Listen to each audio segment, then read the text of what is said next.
Les protéines sont souvent mises en avant pour perdre du poids ou perdre de la graisse, c'est justifié. Par contre, ça va dépendre de quelle source de protéines, et c'est tout ce que nous allons voir dans cette vidéo. Bonjour, c'est Jérémy pour vivre une vie en pleine santé au naturel, bienvenue sur cette chaîne. Pour ne rien rater des prochaines vidéos, cliquez sur le bouton d'abonnement et la cloche de notification. Lorsque l'on perd du poids, le rôle principal des protéines, c'est de limiter la perte de masse musculaire, de limiter la perte de la quantité de muscles, si on peut dire ça comme ça. Les protéines ont un rôle bâtisseur dans notre corps. Nos cellules en ont besoin pour leur développement, pour leur renouvellement. Sans protéines, on ne peut pas vivre, ou en tout cas le corps se dégrade. Et c'est d'ailleurs ce qui est mis en avant, les protéines, lorsque l'on est concerné par la dénutrition, ou les pays qui n'ont pas la chance d'avoir de l'alimentation à profusion comme nous. Nous allons voir ces principales sources qui en apportent. Il y a quand même deux formes de protéines qu'il faut rappeler, celle d'origine végétale et origine animale. Leur qualité est à peu près similaire, bien sûr les sources vont être différentes et nous allons voir les principales, les plus utiles, les plus intéressantes. Et je commence tout d'abord avec les légumes secs. Je les ai mis en avant en première source parce que si je les mettais en milieu ou en fin de classement, vous n'alliez peut-être pas les voir. Pourtant, c'est, je ne veux pas dire la révolution, mais c'est ce vers quoi il faut se diriger plus. Qu'est-ce que c'est qu'un légume sec? Ce sont des lentilles vertes, de corail, de dalle, les haricots, qu'ils soient rouges, blancs, noirs, peu importe la couleur, ou encore les pois, pois chiches, pois cassés, etc. Tous ces aliments sont des légumes secs, c'est-à-dire que ce sont des légumes qui nécessitent un certain temps de cuisson pour retrouver une forme qui va être comestible. Concernant la quantité de protéines, elle est très bonne. Par contre, les légumes secs se consomment avec, bien sûr, des légumes et aussi des féculents, que ce soit des pâtes, du riz, des patates douces, du quinoa, je ne vais pas refaire toute la liste encore également. Le fait d'associer des féculents avec des légumes secs, ça permet d'avoir des protéines de très bonne qualité. Quelques rappels très intéressants pour notre corps, les légumes secs, ça apporte donc beaucoup de protéines, c'est rassasiant, c'est-à-dire que ça va permettre de nous caler entre les repas et d'éviter tout ce qui est lié au grignotage. Elles n'apportent pas énormément d'énergie, et ça c'est très intéressant également. Et on mettra aussi en avant qu'elles ont pas mal de vitamines et de minéraux qui n'ont rien à envier à la viande, au poisson ou aux œufs. Le principal bémol des légumes secs, c'est la préparation. Parce que si elles sont mal préparées, c'est là où l'on peut ressentir des problèmes d'inconfort digestif et limiter l'impact des antinutriments. Donc pour ça, je vous mets un petit rappel sur ma vidéo que j'avais faite sur le trempage. La deuxième source qui va être très intéressante, ce sont les fruits oléagineux. Je reste dans le règne végétal. Alors qu'est-ce que c'est qu'un fruit oléagineux? Dans les fruits oléagineux, on retrouve principalement la noix de Grenoble, les amandes, la noix de macadamia, la noix de pécan, de cajou, etc., etc. Dès qu'il y a noix de quelque chose, on est dans un fruit oléagineux. Ce sont des aliments qui sont riches en énergie généralement parce qu'ils contiennent pas mal de lipides, de matières grasses. Par contre, ce sont des matières grasses qui vont être également intéressantes et adaptées pour les besoins du corps. Donc il ne faut pas les négliger. Bien sûr, c'est la quantité qu'il faudra contrôler, mesurer. Pour vous donner un ordre d'idée, l'équivalence d'une poignée de main, mais votre poignée de main, va vous permettre d'équilibrer votre alimentation et de perdre du poids, même si c'est un aliment qui est riche en énergie. N'hésitez pas à en consommer une poignée par jour. Même si on en consomme en petite quantité, c'est très intéressant en encas, en collation, pour couper l'affaire entre les repas si jamais on a facilement faim. Et en plus, c'est un aliment qui est riche en protéines de très bonne qualité. Il ne faut pas oublier qu'ils vont apporter des vitamines et des minéraux très intéressants pour optimiser le fonctionnement du corps et aussi aider à éliminer la stagnation des graisses dans notre corps. Même si c'est un aliment riche en calories, en énergie, la composition est faite pour nous aider. Troisième source de protéines très intéressante, ce sont les graines. Je reste dans le règne végétal encore une fois. C'est exactement le même principe que pour les fruits oléagineux. Ce sont des aliments qui vont être riches en énergie parce qu'elles contiennent des graisses en quantité plutôt importante. Mais encore une fois, elles vont nous aider exactement pour les mêmes raisons. C'est pareil si je vous fais un petit rappel d'une liste toute simple. En priorité, on consomme des graines de lin et des graines de chia.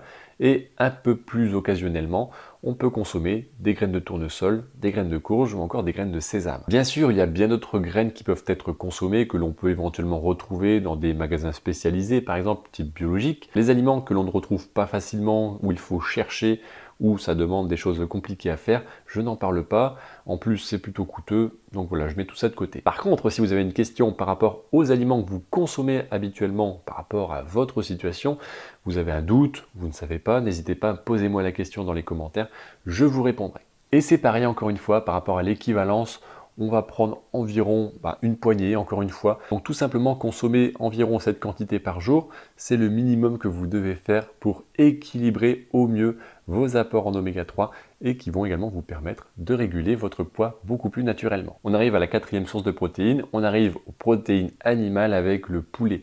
C'est justifié, c'est un aliment très riche en protéines et qui est également faible en énergie et en calories. Lorsque l'on en consomme, il va permettre de bien caler, de bien rassasier. Le poulet, c'est un choix tout à fait justifié par rapport à bien d'autres viandes, par rapport à cet apport en protéines et à cette faiblesse en matière grasse.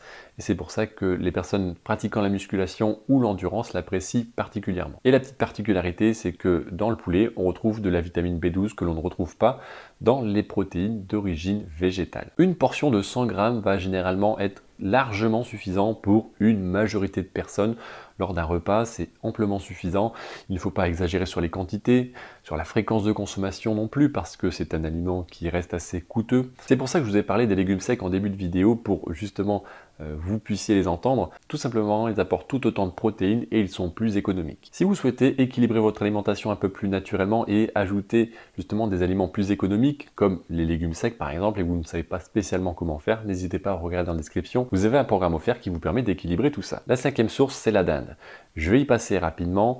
On est à peu près, c'est quasiment équivalent à ce que l'on retrouve dans le poulet. Il n'y a pas spécialement de différence entre les deux, on est à peu près sur les mêmes valeurs énergétiques, nutritionnelles. Après, c'est peut-être une question de goût, de préférence ou peut-être de prix. Tout va dépendre après de la situation de chacun, encore une fois. Dans tous les cas, ça reste tout aussi intéressant. La quantité, la portion à mettre dans l'assiette, c'est exactement la même chose. On est sur une portion de 100 grammes environ, c'est largement suffisant. Sixième source, c'est le poisson blanc. Encore une protéine d'origine animale. Elle est exceptionnelle également en termes de quantité de protéines. En plus, elle est généralement, j'ai bien dit généralement, un peu moins riche en énergie que beaucoup de viandes rouges, par exemple, et encore un petit peu moins riche en calories, même que le poulet. En plus d'être une très bonne source de protéines, d'être assez faible en énergie, c'est un apport très intéressant en vitamines et en minéraux essentiels. D'ailleurs, le poisson contient de l'iode que l'on ne retrouve pas dans la viande ou encore dans les légumes secs, dans les protéines d'origine végétale. Et c'est d'ailleurs pour cela qu'il faut en consommer de temps en temps. Encore une fois, lors d'un repas, consommer 100 g de poisson, ça couvre largement les besoins d'une majorité de personnes. Donc c'est vers cette quantité-là qu'il faut se diriger. Bien sûr, le poisson vient en alternance avec les autres sources que l'on a vues depuis le début de cette vidéo, avec les légumes secs ou encore la viande. Il y a également bon nombre de poissons blancs qu'on peut retrouver dans le commerce. Donc il n'y a que l'embarras du choix si on veut changer les habitudes également. Par contre, c'est un aliment qui est très coûteux, encore plus que les légumes secs et encore plus que la viande. Tout va dépendre des capacités de chacun. En consommer de temps en temps, ça va être suffisant, même d'un point de vue financier, c'est peut-être ça qui va bloquer. Après, il y a une autre solution, même si le goût n'est pas forcément au rendez-vous, c'est pas la même chose par rapport à du poisson frais, il y a toujours la possibilité de consommer du poisson surgelé. Bien sûr, je ne parle pas des cochonneries qu'on retrouve au surgelé, hein, comme les poissons panés, ce genre de trucs-là. Je parle bien du poisson qui va être brut, non transformé. En surgelé, c'est possible de retrouver des poissons qui sont un peu plus abordables financièrement. La septième source, ce sont les poissons gras. On est à peu près dans la même catégorie, le même principe que les poissons blancs. Dans ce nom poisson gras, on retrouve gras, ça ne doit pas inquiéter, c'est juste que le poisson contient plus de matières grasses dans sa composition naturellement. Il n'y a aucune inquiétude car ces matières grasses sont très bien adaptées à une bonne santé. On parle des oméga 3. Et comme une majorité de personnes en manquent, même ceux qui n'ont pas besoin de perdre du poids, les oméga 3 vont être très intéressantes et consommer 1 à 2 fois par semaine du poisson gras est très intéressante pour ça. Et encore une fois, avec tous les aliments que l'on a cités précédemment, on alterne avec les légumes secs, la viande, les poissons blancs, etc. Comme pour le poisson blanc, le poisson gras, on a pas mal de choix. Ce qui va poser problème, encore une fois, le principal problème, c'est le prix, c'est assez coûteux, peut-être encore plus que le poisson blanc parfois. C'est pour ça qu'il ne faut pas en abuser. Du poisson frais, bien sûr, ça va être très intéressant, mais pourquoi pas se diriger aussi vers du poisson surgelé et pourquoi pas plus occasionnellement vers des conserves de poisson gras comme des sardines ou encore du maquereau. Si vous prenez des conserves, préférez des versions nature ou à l'huile d'olive et évitez toutes les préparations qui vont contenir, pareil, des matières grasses de mauvaise qualité dans la composition, avec de l'huile de tournesol par exemple. Il y a beaucoup d'autres sources animales, comme la viande principalement, qui va être intéressante par rapport à la richesse en protéines. Par contre, elles vont être un peu moins équilibrées que ce que j'ai cité dans cette vidéo. En tout cas, ce que je viens de citer ici, c'est ce qui va vraiment vous faciliter la perte de poids. Lorsque l'on parle de viande, bien sûr, il faut quitter, enlever de sa tête peut-être des habitudes qui sont présentes actuellement, comme la consommation de cordon bleu, de nuggets, des panures avec la chapelure tout autour. Tous ces aliments qui vont avoir une base de viande dedans, mais qui vont être entourés, accompagnés de choses qui ne sont pas du tout adaptées au bon fonctionnement du corps et qui vont plomber votre perte de poids. Alors ok, je suis d'accord, ce sont des aliments qui sont beaucoup moins chers que de la viande brute parfois, mais encore une fois, c'est clairement ce qui va plomber vos résultats. Ce sont des aliments composés de substances, de composés chimiques que notre corps ne connaît pas et qu'il n'apprécie pas. Au plus vous allez vous diriger vers des aliments bruts, des aliments qui ne sont pas transformés, au plus vous allez vous diriger facilement vers une perte de poids efficace, durable et qui vous ne demande pas plus d'efforts que ça pour y arriver.